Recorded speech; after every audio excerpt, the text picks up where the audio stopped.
हाँ जी प्यारे विद्यार्थियों, अज असी क्लास 10वीं का पेपर सॉल्व करांगे। श्रेणी 10वीं समाजिक सिक्ख्या सितंबर 2021, कुल अंक 35। ये पेपर हो चुका है तो उस तो बाद असी सैल्फ एनालाइज करने वास्ते, सैल्फ एवैल्यूएशन करने वास्ते इस पेपर को सॉल्व करते हाँ। आओ देखते हैं इस पेपर दे विच तुहाडे किन्ने नंबर आएंगे तो नंबरां दे नाल एजुकेशन दी कुछ होर गल्लां जिहड़ियां इस दे नाल रिलेटेड ने वो भी असी करांगे तो आने वाले पेपरों दे विच ये तुहाडे काम आवेगियां। तां आओ असी देखते हाँ।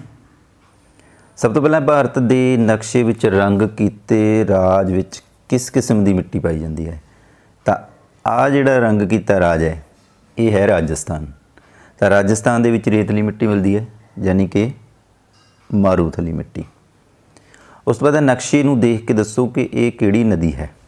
आ जिहड़ी नदी दिखाई गई है नक्शे दे विच, ये है साडे कोले कावेरी नदी।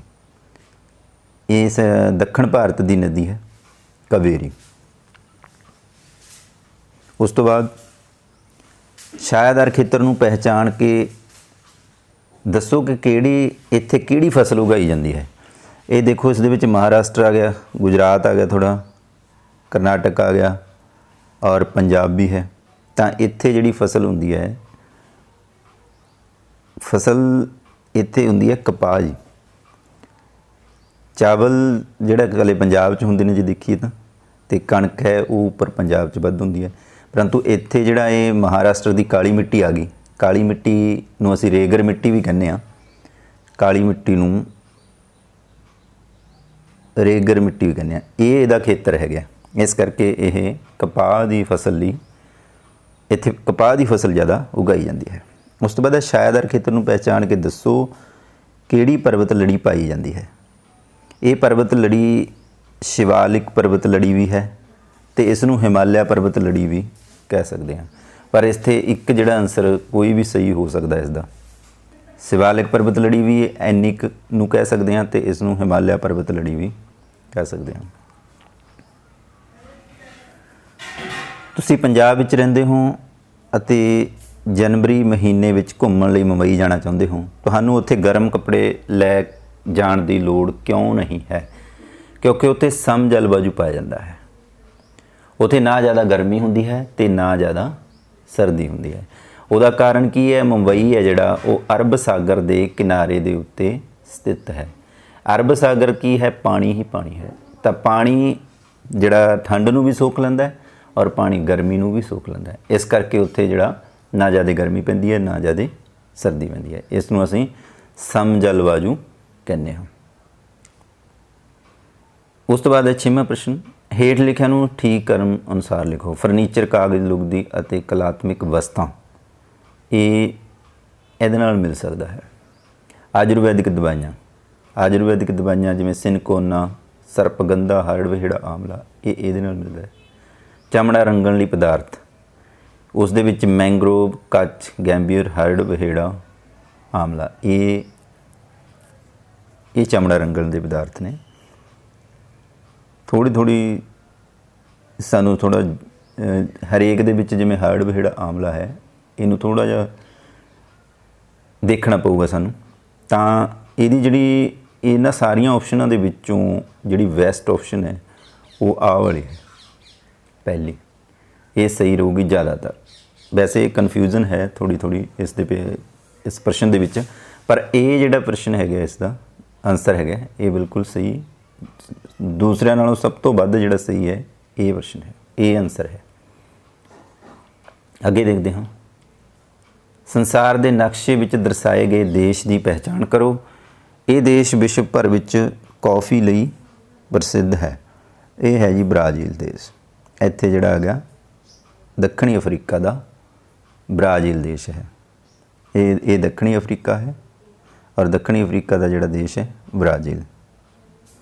गोपाल के पिता जी की सालाना आमदन 5 लाख रुपए है, जिस विचों 3 लाख रुपए वस्तां अते सेवावां पर खर्च कर दिंदे हैं। जो 2 लाख बच गए वो अर्थशास्त्र अनुसार हेठ लिखियां विचों की है। तो वो सानू सीधा पता है कि वो की चीज़ है। तो वो की है? बचत। 5 ਲੱਖ ਕਮਾਉਂਦੇ ਹਾਂ ਤਾਂ 2 ਲੱਖ ਬਚ ਜਾਂਦਾ ਹੈ, ਯਾਨੀ ਕਿ 3 ਲੱਖ ਖਰਚ ਦਿੰਦੇ ਹਾਂ ਤਾਂ 2 ਲੱਖ ਜਿਹੜਾ ਬਚ ਗਿਆ ਉਸ ਨੂੰ ਅਸੀਂ ਬਚਤ ਕਹਿੰਦੇ ਹਾਂ। ਬਹੁਤ ਈਜ਼ੀ ਪ੍ਰਸ਼ਨ ਸੀਗਾ ਇਹ। ਉਸ ਤੋਂ ਬਾਅਦ 2011 ਤੋਂ 2021 ਵਿਚਕਾਰ ਜਨਸੰਖਿਆ ਵਿੱਚ ਕਿੰਨਾ ਵਾਧਾ ਹੋਇਆ। ਇਹ ਅਸੀਂ ਪ੍ਰਸ਼ਨ ਨੂੰ ਇੱਥੋਂ ਦੇਖਣਾ ਸੀਗਾ ਕਿ ਹੇਠ ਲਿਖੇ ਗ੍ਰਾਫ ਦਾ ਅਧਿਐਨ ਕਰੋ ਅਤੇ ਪ੍ਰਸ਼ਨ ਦਾ ਉੱਤਰ ਦਿਓ। ਮਤਲਬ ਇੰਨੇ ਸਾਲ ਦੇ ਵਿੱਚ ਇੰਨੀ ਆਬਾਦੀ ਲੱਖਾਂ ਦੇ ਵਿੱਚ ਸੀ, ਫਿਰ 1991 'ਚ ਇੰਨੀ ਸੀ, 2011 'ਚ 2021 'ਚ ਉਹਨਾਂ ਨੇ ਪੁੱਛਿਆ ਵੀ 2011 ਤੋਂ 2021 ਦੇ ਵਿੱਚ ਕਿੰਨਾ ਵਾਧਾ ਹੋਇਆ। ਤਾਂ ਅਸੀਂ ਇਸ ਦੇ ਵਿੱਚੋਂ ਆ ਜਿਹੜੀ ਹੈਗੀ ਹੈ ਘਟਾ ਦਾਂਗੇ। ਘਟਾ ਕੇ ਸਾਡੇ ਕੋਲ ਕਿੰਨੀ ਆਉਂਦੀ ਹੈ, ਉਹ ਆਉਂਦੀ ਹੈ ਸਾਡੇ ਕੋਲ 4.70 ਕਰੋੜ। ਆ ਦੇਖੋ 4 ਕਰੋੜ 70 ਲੱਖ ਇਹ ਆਬਾਦੀ ਆਉਂਦੀ ਹੈ ਸਾਡੇ ਕੋਲ। ਇੰਨਾ ਜਿਹੜਾ ਵਾਧਾ ਹੋਇਆ 2011 ਤੋਂ 2021, ਇਹ ਵਾਧਾ ਬਹੁਤ ਜ਼ਿਆਦਾ ਹੈ। ਉਸ ਤੋਂ ਬਾਅਦ ਲਾਭ ਅਤੇ ਆਮਦਨ ਦੀ ਮਾਤਰਾ ਤੇ ਹੇਠ ਲਿਖਿਆਂ ਵਿੱਚੋਂ ਕਿਹੜਾ ਨਿਵੇਸ਼ ਨਿਰਭਰ ਕਰਦਾ ਹੈ। ਜਦੋਂ ਲਾਭ ਤੇ ਆਮਦਨ, ਇੱਥੇ ਅਸੀਂ ਪ੍ਰੇਰਿਤ ਨਿਵੇਸ਼ ਇਹਦਾ ਆਨਸਰ ਆਊਗਾ। ਬਫਰ ਸਟਾਕ ਦਾ ਕੀ ਉਦੇਸ਼ ਹੈ। ਬਫਰ ਸਟਾਕ ਨੂੰ ਅਸੀਂ ਕਿਸ ਨੂੰ ਕਹਿੰਦੇ ਹਾਂ, ਬਫਰ ਸਟਾਕ, ਤੇ ਉਹਦਾ ਮਕਸਦ ਕੀ ਹੈ। ਕੀਮਤਾਂ ਨੂੰ ਵਧਣ ਤੋਂ ਰੋਕਣਾ ਹੀ ਉਸ ਦਾ ਮਕਸਦ ਹੈ, ਯਾਨੀ ਕਿ ਕੀਮਤਾਂ ਨਾ ਵਧਣ, ਇਸ ਕਰਕੇ ਬਫਰ ਸਟਾਕ ਹੈ ਜਿਹੜਾ ਉਹ ਕੀਤਾ ਜਾਂਦਾ ਹੈ। ਸੰਸਾਰ ਵਿੱਚ ਭਾਰਤੀ ਰੇਲਵੇ ਨੈਟਵਰਕ ਦਾ ਕੀ ਸਥਾਨ ਹੈ। ਇਹ ਜਿਹੜਾ ਸੰਸਾਰ ਦੇ ਵਿੱਚ ਸਾਡਾ ਜਿਹੜਾ ਚੌਥਾ ਸਥਾਨ ਹੈ। ਜਦੋਂ ਵਸਤੂਆਂ ਦੀ ਕੀਮਤ ਜ਼ਿਆਦਾ ਹੁੰਦੀ ਹੈ ਤਾਂ ਬਾਜ਼ਾਰ ਵਿੱਚ ਉਸ ਵਸਤੂ ਦੀ ਮੰਗ ਹੁੰਦੀ ਹੈ। ਕੀ ਹੁੰਦੀ ਹੈ, ਵੱਧ ਘੱਟ ਬਰਾਬਰ ਜ਼ਿਆਦਾ, ਤਾਂ ਉਦੋਂ ਮੰਗ ਹੈ ਜਿਹੜੀ ਘੱਟ ਹੁੰਦੀ ਹੈ। ਇਹ ਇਹਨਾਂ ਦੇ ਆਨਸਰ ਨੇ। ਫਿਰ ਉਸ ਤੋਂ ਬਾਅਦ ਦੇਖਦੇ ਹਾਂ ਅਸੀਂ ਹੇਠ ਲਿਖਿਆਂ ਵਿੱਚੋਂ ਕਿਹੜੀ ਖੇਤੀ ਆਧਾਰਿਤ ਕਿਰਿਆ ਨਹੀਂ ਹੈ। ਦੇਖੋ ਮੁਰਗੀ ਪਾਲਣਾ ਵੀ ਹੈ, ਡੇਅਰੀ ਫਾਰਮਿੰਗ ਵੀ ਹੈ, ਪਸ਼ੂ ਪਾਲਣ ਵੀ ਹੈ, ਇਹ ਸਾਰੇ ਖੇਤੀ ਦੇ ਨਾਲ ਰਿਲੇਟਡ ਧੰਦੇ ਆ ਗਏ। ਪਰੰਤੂ ਲੁਹਾਰ ਜੋ ਹੈ ਇਹ ਲੋਹੇ ਦੇ ਕੰਮ ਕਰਨ ਵਾਲੇ ਨੇ, ਇਹ ਆਨਸਰ ਆਊਗਾ ਇਹਦਾ। ਇਹ ਖੇਤੀ ਨਾਲ ਆਧਾਰਿਤ ਕਿਰਿਆ ਨਹੀਂ ਹੈ। ਸੰਸਾਰ ਦੇ ਨਕਸ਼ੇ ਵਿੱਚ ਦਰਸਾਏ ਗਏ ਦੇਸ਼ ਦੀ ਪਹਿਚਾਣ ਕਰੋ। ਤੇ 1779 ਈਸਵੀ ਵਿੱਚ ਬਹੁਤ ਹੀ ਮਹੱਤਵਪੂਰਨ ਕ੍ਰਾਂਤੀ ਹੋਈ ਸੀ, ਤੁਸੀਂ ਦੱਸੋ ਇਹ ਕਿਹੜਾ ਦੇਸ਼ ਹੈ ਨਾ। ਤਾਂ ਆਹ ਜਿਹੜਾ ਦਿਸ ਰਿਹਾ ਅਸੀਂ ਦੇਖ ਰਹੇ ਹਾਂ, ਆਹ ਵਾਲਾ ਦੇਸ਼, ਇੱਥੇ ਜਿਹੜਾ ਆ ਗਿਆ ਫਰਾਂਸ ਆ ਗਿਆ। ਫਰਾਂਸ ਦੇ ਵਿੱਚ ਹੀ ਕ੍ਰਾਂਤੀ ਹੋਈ ਸੀ 1779 ਦੇ ਵਿੱਚ। ਤਾਂ ਆਹ ਜਿਹੜਾ ਇਹਦਾ ਆਨਸਰ ਫਰਾਂਸ ਸਹੀ ਹੋਊਗਾ, ਆਹ ਵਾਲਾ। ਅੱਗੇ ਦੇਖਦੇ ਹਾਂ, ਮੁੰਡਾ ਅੰਦੋਲਨ ਦਾ ਆਗੂ ਕੌਣ ਸੀ। ਇਹ ਸਾਨੂੰ ਪਤਾ ਹੈ, ਬਿਰਸਾ ਮੁੰਡਾ। ਇਹ ਇਹਦਾ ਆਨਸਰ ਸਹੀ ਹੈ। ਬਸਤੀਵਾਦ ਅਧੀਨ ਵਣਾਂ ਦੀ ਕਟਾਈ ਦੇ ਕੀ ਕਾਰਨ ਨੇ। ਖੇਤੀ ਦਾ ਵਿਸਤਾਰ ਹੈ, ਰੇਲਵੇ ਦਾ ਵਿਸਤਾਰ ਹੋ ਰਿਹਾ ਹੈ, ਸਮੁੰਦਰੀ ਜਹਾਜ਼ ਬਣਾਉਣਾ, ਉਹ 'ਤੇ ਵੀ ਲੱਕੜ ਲੱਗਦੀ ਹੈ। ਤਾਂ ਇਹ ਸਾਰੇ ਕਾਰਨ ਹੀ ਹੋ ਸਕਦੇ ਨੇ। ਤਾਂ ਉਪਰੋਕਤ ਸਾਰੇ ਕਾਰਨ, ਇਹਦਾ ਆਨਸਰ ਆ ਗਿਆ। ਫਿਰ ਹੈਗਾ ਸਾਡੇ ਕੋਲ 18ਵਾਂ ਪ੍ਰਸ਼ਨ, ਫਰਾਂਸ ਦੀ ਕ੍ਰਾਂਤੀ ਹੋਈ ਕਦੋਂ ਹੋਈ। ਉੱਪਰ ਹੀ ਅਸੀਂ ਦੇਖ ਕੇ ਆਏ ਸੀ ਫਰਾਂਸ ਦੀ ਕ੍ਰਾਂਤੀ 1799 ਈਸਵੀ ਦੇ ਵਿੱਚ ਹੋਈ। ਤਾਂ 1799 ਤੋਂ 1799 ਈਸਵੀ ਇੱਥੇ ਜਿਹੜੀ ਹੈ ਫਰਾਂਸ ਦੀ ਕ੍ਰਾਂਤੀ ਹੋਈ ਸੀ। ਇਹਦਾ ਸਹੀ ਆਨਸਰ ਹੈ। ਸੋਸ਼ਲ ਕੰਟਰੈਕਟ ਪੁਸਤਕ ਦਾ ਲੇਖਕ ਹੈ। ਇਹ ਪੁਸਤਕ ਲਿਖੀ ਸੀ ਰੂਸੋ ਨੇ, ਸੋਸ਼ਲ ਕੰਟਰੈਕਟ।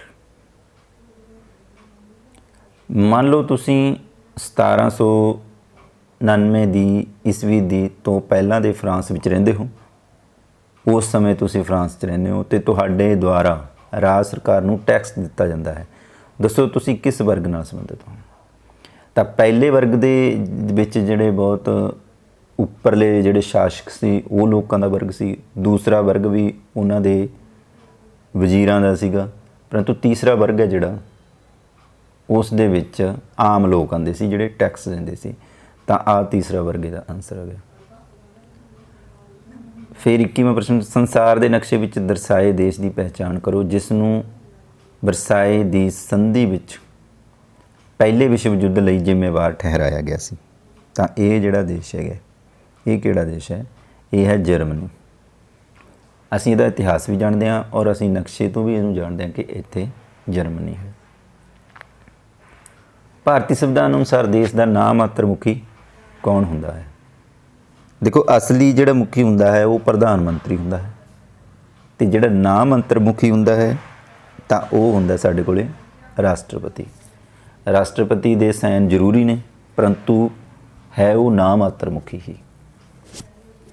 ਸ਼ੋਸ਼ਣ ਵਿਰੁੱਧ ਅਧਿਕਾਰ ਅਨੁਸਾਰ ਸਾਲ ਤੋਂ ਘੱਟ ਉਮਰ ਦੇ ਬੱਚੇ ਨੂੰ ਕਾਰਖਾਨੇ ਵਿੱਚ ਨਹੀਂ ਲਗਾਇਆ ਜਾ ਸਕਦਾ, ਤਾਂ ਉਹ ਹੈਗਾ 14 ਸਾਲ। 14 ਸਾਲ ਦੇ ਬੱਚੇ, ਜਦੋਂ ਤੱਕ ਬੱਚਾ 14 ਸਾਲ ਦਾ ਨਹੀਂ ਹੋ ਜਾਂਦਾ ਉਦੋਂ ਤੱਕ ਅਸੀਂ ਉਸ ਤੋਂ ਮਜ਼ਦੂਰੀ ਨਹੀਂ ਕਰਵਾ ਸਕਦੇ। ਇਹ ਸ਼ੋਸ਼ਣ ਦੇ ਵਿਰੁੱਧ ਅਧਿਕਾਰ ਦੇ ਵਿੱਚ ਸਾਡੇ ਕੋਲੇ ਆਉਂਦਾ ਹੈ। ਇਹ ਜਿਹੜੇ ਸਾਡੇ ਮੌਲਿਕ ਅਧਿਕਾਰ ਨੇ 6, ਉਹਨਾਂ ਵਿੱਚ ਆਉਂਦਾ ਹੈ ਕਿ ਅਸੀਂ ਕਿਸੇ ਬੱਚੇ ਦਾ ਸ਼ੋਸ਼ਣ ਨਹੀਂ ਕਰ ਸਕਦੇ, ਉਸ ਨੂੰ ਮਜ਼ਦੂਰੀ 'ਤੇ ਨਹੀਂ ਲਗਾ ਸਕਦੇ ਜਦੋਂ ਤੱਕ ਉਹ 14 ਸਾਲ ਦੀ ਉਮਰ ਦਾ ਨਹੀਂ ਹੋ ਜਾਂਦਾ। ਫਿਰ ਹੈ ਉਸ ਤੋਂ ਬਾਅਦ ਸਾਡੇ ਕੋਲੇ, ਜਦੋਂ ਸੰਸਦ ਦੀ ਬੈਠਕ ਨਾ ਹੋ ਰਹੀ ਹੋਵੇ ਉਸ ਸਮੇਂ ਅਧਿਆਦੇਸ਼ ਕੌਣ ਜਾਰੀ ਕਰ ਸਕਦਾ ਹੈ, ਤਾਂ ਉਹ ਹੈ ਰਾਸ਼ਟਰਪਤੀ। ਲੋਕਤੰਤਰ ਦੀ ਸਫਲਤਾ ਦੇ ਰਾਹ ਵਿੱਚ ਆਉਣ ਵਾਲੀ ਰੁਕਾਵਟ ਹੈ, ਜਾਣੀ ਕਿ ਲੋਕਤੰਤਰ ਦੇ ਰਸਤੇ 'ਚ ਕਿਹੜੀਆਂ ਰੁਕਾਵਟਾਂ ਆਉਂਦੀਆਂ ਹੈ? ਪੜ੍ਹੇ ਲਿਖੇ ਨਾਗਰਿਕ, ਸਮਾਜਿਕ ਸਮਾਨਤਾ, ਕਾਨੂੰਨ ਦਾ ਸ਼ਾਸਨ, ਜਾਤੀਵਾਦ ਤੇ ਸੰਪਰਦਾਇਕਤਾ। ਦੇਖੋ, ਪੜ੍ਹੇ ਲਿਖੇ ਨਾਗਰਿਕ ਕੋਈ ਅੜਚਨ ਨਹੀਂ ਬਣਦੇ, ਸਮਾਜਿਕ ਸਮਾਨਤਾ ਨਹੀਂ ਬਣਦੀ, ਕਾਨੂੰਨ ਦਾ ਸ਼ਾਸਨ ਨਹੀਂ ਬਣਦਾ। ਅਗਰ ਲੋਕਤੰਤਰ ਦੀ ਸਫਲਤਾ ਦੇ ਰਾਹ ਵਿੱਚ ਰੁਕਾਵਟ ਹੈ, ਉਹ ਹੈ ਜਾਤੀਵਾਦ ਤੇ ਸੰਪਰਦਾਇਕਤਾ, ਜੋ ਕਿ ਅੱਜ ਦੇ ਸਮੇਂ ਦੇ ਵਿੱਚ ਸਾਡੇ ਦੇਸ਼ ਦੇ ਵਿੱਚ ਬਹੁਤ ਜ਼ਿਆਦਾ ਰੁਕਾਵਟ ਬਣ ਚੁੱਕੀ ਹੈ। ਫਿਰ ਹੈ ਰਾਜੀਵ ਅਤੇ ਗਗਨ ਪੜ੍ਹੇ ਲਿਖੇ ਨਾਗਰਿਕ ਹਨ। ਉਹ ਦੇਸ਼ ਦੀ ਆਰਥਿਕ, ਸਮਾਜਿਕ ਤੇ ਰਾਜਨੀਤਿਕ ਸਮੱਸਿਆਵਾਂ ਨੂੰ ਸਮਝਦੇ ਹਨ ਅਤੇ ਉਹਨਾਂ ਨੂੰ ਹੱਲ ਕਰਨ ਵਿੱਚ ਅਹਿਮ ਭੂਮਿਕਾ ਨਿਭਾਉਂਦੇ ਹਨ। ਉਹ ਕਿਸ ਪ੍ਰਕਾਰ ਦੇ ਲੋਕਤੰਤਰ ਦਾ ਹਿੱਸਾ ਹਨ? ਪੜ੍ਹੇ ਲਿਖੇ ਲੋਕ ਹੋਣਗੇ, ਸਮੱਸਿਆਵਾਂ ਨੂੰ ਸਮਝਣਗੇ, ਤਾਂ ਉਹ ਲੋਕਤੰਤਰ ਸਫਲ ਹੋਊਗਾ। ਤਾਂ ਇਸ ਦਾ ਜਿਹੜਾ ਆਨਸਰ ਹੈਗਾ ਸਫਲ ਲੋਕਤੰਤਰ। ਫਿਰ ਸਾਡੇ ਕੋਲ ਹੈ, ਜੇਕਰ ਕਿਸੇ ਨਾਗਰਿਕ ਨੂੰ ਮੌਲਿਕ ਅਧਿਕਾਰ ਸੰਬੰਧੀ ਸੁਰੱਖਿਆ ਨਹੀਂ ਮਿਲਦੀ, ਉਹ ਇਸ ਲਈ ਹੇਠ ਲਿਖਿਆਂ ਵਿੱਚ ਕਿਹੜੀ ਸੰਸਥਾ ਕੋਲ ਜਾਵੇਗਾ? ਤਾਂ ਅਸੀਂ ਜਾਣਦੇ ਹਾਂ ਕਿ ਸਾਡੀ ਸਰਕਾਰ ਦੇ 3 ਅੰਗ ਅਸੀਂ ਮੰਨਦੇ ਹਾਂ, ਵਿਧਾਨਪਾਲਿਕਾ, ਕਾਰਜਪਾਲਿਕਾ ਤੇ ਨਿਆਂਪਾਲਿਕਾ। ਵਿਧਾਨਪਾਲਿਕਾ ਜੋ ਹੈ ਉਹ ਕਾਨੂੰਨ ਨੂੰ ਬਣਾਉਂਦੀ ਹੈ, ਜਿਹੜੀ ਕਾਰਜਪਾਲਿਕਾ ਹੈ ਉਹ ਕਾਨੂੰਨ ਨੂੰ ਲਾਗੂ ਕਰਦੀ ਹੈ, ਤੇ ਜਿਹੜੀ ਨਿਆਂਪਾਲਿਕਾ ਹੈ ਉਹ ਸਾਨੂੰ ਨਿਆਂ ਦਿਵਾਉਂਦੀ ਹੈ। ਯਾਨੀ ਕਿ ਜੇ ਨਾਗਰਿਕ ਨੂੰ ਮੌਲਿਕ ਅਧਿਕਾਰ ਸੰਬੰਧੀ ਸੁਰੱਖਿਆ ਨਹੀਂ ਮਿਲਦੀ ਤਾਂ ਉਹ ਨਿਆਂਪਾਲਿਕਾ ਕੋਲ ਜਾਵੇਗਾ। ਮੀਡੀਆ ਦਾ ਇੱਥੇ ਕੋਈ ਰੋਲ ਨਹੀਂ ਹੈ। 28ਵਾਂ ਪ੍ਰਸ਼ਨ, ਭਾਰਤੀ ਸੰਵਿਧਾਨ ਵਿੱਚ ਰਾਜ ਦੀ ਨੀਤੀ ਦੇ ਨਿਰਦੇਸ਼ਕ ਸਿਧਾਂਤ ਕਿਹੜੇ ਦੇਸ਼ ਤੋਂ ਲਏ ਗਏ ਹਨ? ਤਾਂ ਇਹ ਅਸੀਂ ਨੇ ਆਇਰਲੈਂਡ ਤੋਂ ਲਏ ਨੇ। ਰਾਜ ਦੀ ਨੀਤੀ ਦੇ ਨਿਰਦੇਸ਼ਕ ਸਿਧਾਂਤ ਜਿਹੜੇ ਰਾਜ ਦੇ ਨਿਰਦੇਸ਼ਨ ਕਰਦੇ ਨੇ ਰਾਜ ਨੂੰ ਕਿ ਇਸ ਤਰ੍ਹਾਂ ਕਰਨਾ ਚਾਹੀਦਾ, ਇਸ ਤਰ੍ਹਾਂ ਨਹੀਂ ਕਰਨਾ ਚਾਹੀਦਾ, ਪਰੰਤੂ ਇਹ ਕਾਨੂੰਨੀ ਅਧਿਕਾਰ ਨਹੀਂ ਹੈਗੇ, ਇਹ ਸਿਰਫ ਨਿਰਦੇਸ਼ਕ ਸਿਧਾਂਤ ਨੇ। ਕਿਸੇ ਕੋਈ ਰਾਜ ਮੰਨ ਵੀ ਸਕਦਾ ਹੈ ਤੇ ਨਹੀਂ ਵੀ ਮੰਨ ਸਕਦਾ। ਫਿਰ 29ਵਾਂ ਪ੍ਰਸ਼ਨ ਸਾਡੇ ਕੋਲੇ, ਗ੍ਰਾਫ ਚਿੱਤਰ ਨੂੰ ਧਿਆਨ ਨਾਲ ਵੇਖੋ ਅਤੇ ਲੱਭੋ ਕਿਹੜੇ ਖੇਤਰ ਨੇ GDP ਵਿੱਚ ਸਭ ਤੋਂ ਵੱਧ ਹਿੱਸਾ ਪਾਇਆ ਹੈ। GDP gross domestic production, grass domestic production, ਇਹ ਕੀ ਹੈ? ਇਹ ਇਸ ਦੇ ਵਿੱਚ ਯਾਨੀ ਕਿ ਅਸੀਂ ਦੇਖਣਾ ਹੈ ਕਿ ਜਿਹੜਾ ਚਿੱਤਰ ਦੱਸਿਆ ਗਿਆ ਸਾਡੇ ਕੋਲੇ ਗ੍ਰਾਫ ਚਿੱਤਰ ਹੈ, ਇਸ ਦੇ ਵਿੱਚ GDP ਹੈ ਜੋ ਉਹ ਸਭ ਤੋਂ ਵੱਧ ਹਿੱਸਾ ਕਿੱਥੇ ਪਾ ਰਹੀ ਹੈ? ਤਾਂ GDP ਦੇਖ ਰਹੇ ਹਾਂ ਪ੍ਰਾਇਮਰੀ, ਸੈਕੰਡਰੀ, ਟਰਸ਼ਰੀ ਸੈਕਟਰ। ਤਾਂ ਇਹਦੇ ਵਿੱਚ ਅਸੀਂ ਦੇਖਾਂਗੇ ਕਿ ਤੀਸਰਾ ਜਿਹੜਾ ਖੇਤਰ ਹੈ ਉਹ ਉਸ ਦੇ ਵਿੱਚ ਅਸੀਂ ਦੇਖ ਰਹੇ ਹਾਂ ਕਿ ਉਹ ਵੱਧ ਹਿੱਸਾ ਪਾਇਆ ਜਾ ਰਿਹਾ ਹੈ, ਆਹ ਵਾਲਾ ਤੀਸਰਾ। ਤਾਂ ਇਹਦਾ ਆਨਸਰ ਆ ਗਿਆ ਤੀਸਰਾ ਖੇਤਰ। 3 ਨੰਬਰ ਸਾਡੇ ਕੋਲ ਪ੍ਰਸ਼ਨ ਹੈ, ਕਾਨੂੰਨ ਦੇ ਸ਼ਾਸਨ ਦਾ ਸਿਧਾਂਤ ਕੀ ਹੈ? ਕਾਨੂੰਨ ਦੇ ਸਾਹਮਣੇ ਸਮਾਨਤਾ, ਜੱਜਾਂ ਦੇ ਨਿਯਮ, ਸਰਕਾਰ ਦਾ ਸ਼ਾਸਨ, ਵਕੀਲਾਂ ਦਾ ਨਿਯਮ। ਤਾਂ ਕਾਨੂੰਨ ਦਾ ਸ਼ਾਸਨ ਦਾ ਮਤਲਬ ਹੁੰਦਾ ਹੈ ਕਾਨੂੰਨ ਦੇ ਸਾਹਮਣੇ ਸਮਾਨਤਾ। ਜੇ ਸਾਰੇ ਕਾਨੂੰਨ ਦੇ ਸਾਹਮਣੇ ਸਮਾਨ ਨੇ, ਚਾਹੇ ਉਹ ਕੋਈ ਵੀ ਲੋਕ ਨੇ, ਚਾਹੇ ਉਹ ਵੱਡੇ ਲੋਕ ਨੇ, ਛੋਟੇ ਲੋਕ ਨੇ, ਕਿਸੇ ਜਾਤੀ ਦੇ ਨੇ, ਕਿਸੇ ਧਰਮ ਦੇ ਨੇ, ਜਾਂ ਕੋਈ ਸ਼ਾਸਕ ਲੋਕ ਨੇ, ਸ਼ਾਸਨ ਕਰਦੇ ਨੇ, PM ਹੈ, CM ਹੈ, ਜੋ ਵੀ ਹੈ, ਉਹ ਸਾਰੇ ਕਾਨੂੰਨ ਦੇ ਸਾਹਮਣੇ ਸਮਾਨ ਨੇ। ਇਸ ਨੂੰ ਹੀ ਅਸੀਂ ਕਾਨੂੰਨ ਦਾ ਰਾਜ ਕਹਿੰਦੇ ਹਾਂ, ਕਾਨੂੰਨ ਦੇ ਸਿਧਾਂਤ ਦਾ, ਸ਼ਾਸਨ ਦਾ ਸਿਧਾਂਤ ਕਹਿੰਦੇ ਹਾਂ। फिर अगला प्रश्न साडे कोले, राशन दीयां दुकानां उचित कीमत दुकानां आम तौर ते वेचदियां हन। इत्थे असल दे विच असीं देखदे हां कि अनाज, खंड ते मिट्टी दा तेल हुंदा है, जिहड़े आ साडे पिंडां दे विच डिपू बने हुंदे ने। फिर अगला प्रश्न साडे कोले, नक्शे ते दर्शाया दरिया आर दी पछाण करो। ये किहड़ा दरिया है? रिवर है, यानी कि ये महानदी है जी। पर महानदी सी, उस तो बाद कावेरी सी, फिर कृष्णा सी। ये असीं देखी सी। आ जिहड़ी नदी है इधरों दक्षिणी भारत दी, जिहड़ी कि आ बंगाल दी खाड़ी दे विच जाके गिरदी है, इसनूं असीं महानदी कहने हैं। फिर है हेठ लिखिया विचों किहड़ा ना निवाउणयोग स्रोत नहीं है। ना निवाउणयोग स्रोत हुंदा जिहड़ा दुबारा जल्दी नहीं बन सकदा, तां फसलां ते पौधे निवाउणयोग, ना निवाउणयोग स्रोत नहीं हैगे। कच्चा तेल भी ना निवाउणयोग स्रोत है। आपां ने देखना भी किहड़ा नहीं है। जमीन हेठला पानी भी ना निवाउणयोग स्रोत है। फसलां ते पौधे भी ना निवाउणयोग ने। तां आ सारे ना निवाउणयोग स्रोत ने, परंतु सौर ऊर्जा है जिहड़ी, ये ना निवाउणयोग स्रोत नहीं है, ये निवाणयोग है। ये निवाणयोग है। सौर ऊर्जा है जिहड़ी वो असीं देखते हैं कि निवाणयोग स्रोत है, वो ना निवाणयोग स्रोत नहीं है।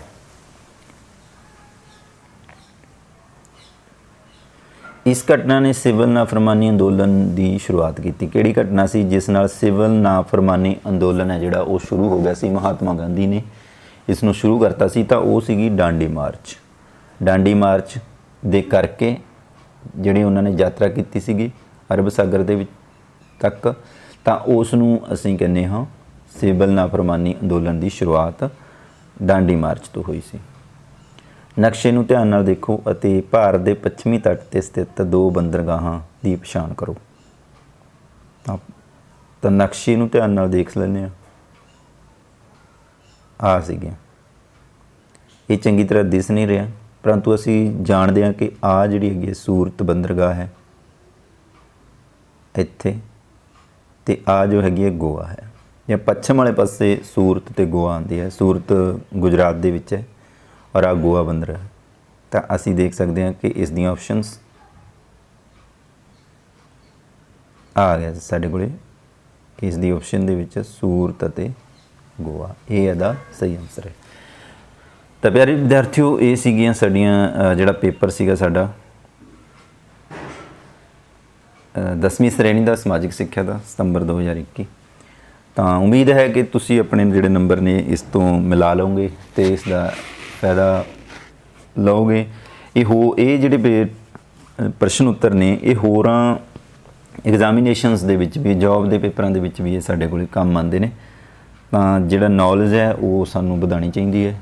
तो ये 35 प्रश्न असीं इस पाठ दे विच कीते, असीं इस पेपर दे विच कीते। तो सारे विद्यार्थियों का बहुत बहुत धन्यवाद। तो साडा जिहड़ा जेकर तुसी साडा चैनल सबसक्राइब नहीं करिया तो सबसक्राइब जरूर कर दो, तो वीडियो लाइक तो शेयर भी कर दो। सारे विद्यार्थियों का बहुत बहुत धन्यवाद। Thank you very much.